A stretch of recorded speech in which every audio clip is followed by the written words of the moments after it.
November खालार खालि Siddeley उफ्रा बिसायख'थि जानो थांगासिनो दङ। बेवहाय जोङो इउपिपिएल हानजा जानानै आरो लोगोसे आइजो दैदेनगिरि जानानै जोङो रायजो राजानि गोबां अनसायनाय आरो मदद हेफाजाबखौ जोङो मोननो हादों।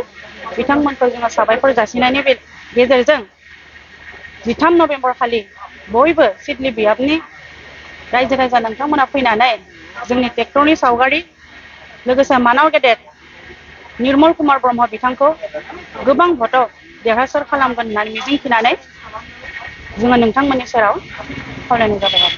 फैबाय थानाय नैबे इलेक्सनावहाय नोंथांमोना आइजोफोरखौ मा खावलायनो सानो भट होनो? जोङो गोबां जायगायावनो केम्पेनिं खालामनायाव प्रसारिं खालामनायाव जोङो नुदों जोंनि आइजोफोराबो लोब लोब ओंखारदों।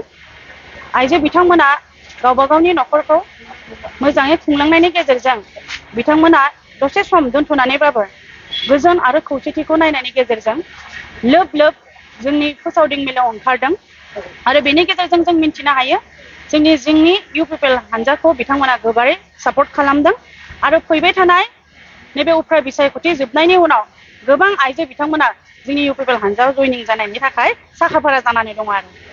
नुदों आइजोफोरा लोब लोब सोलिफु सरकारावहाय माखासे ओंखारनाय नुदों, नाथाय आइजोफोरनि थाखाय माबाफोर मोजां हाबाफोर मावनो हादों?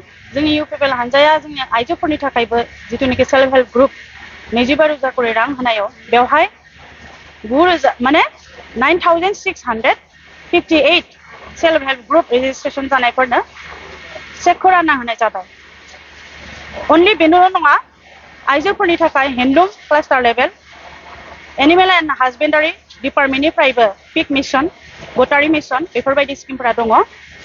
जों जेरैहाय हायो रेजिस्ट्रेसन जानाय आरो जाय बिथांमोना मोननांगौ बायदि बिथांमोनखौ जोङो लानानै बिथांमोननि थाखाय बे स्किमफोरखौ होनाय जादों आरो बेनोल' नङा, जोंनि इउपिपिएल हानजा लोगोसे बिटिआर सरकार हिसाबै बड'लेण्ड हेपिनेस मिशननि गेजेरजों गासै जाति जनगोष्ठीनि भिजन आरो डकुमेन्टफोरखौ बिथांमोननिफ्राय लानाय जादों। लोगोसे आइजोफोरनि गोबां लिडारफोरनिफ्रायबो बिथांमोननिबो अपिनियन साजेसनफोरखौ लानाय जादों जे गोजोन आरो खौसेथि मोनसे सरकार दानायाव आइजोफोरनि मैखोम जिथु ओंखारनाय लोगोसे बिथांमोननि मोनफ्रोमबो बिथिङाव खामानि मावना थानाय आइजो बिथांमोननि सापर्टिभखौ लानानै जोङो मोनफ्रोमबो बिथिङाव सेसन बाय सेसन जोङो सावरायगासिनो दङ। बे बाथ्राया नंखाय, मानो होनोब्ला राजखान्थिखौ जोङो फर्सफुलि खालामनो हाया।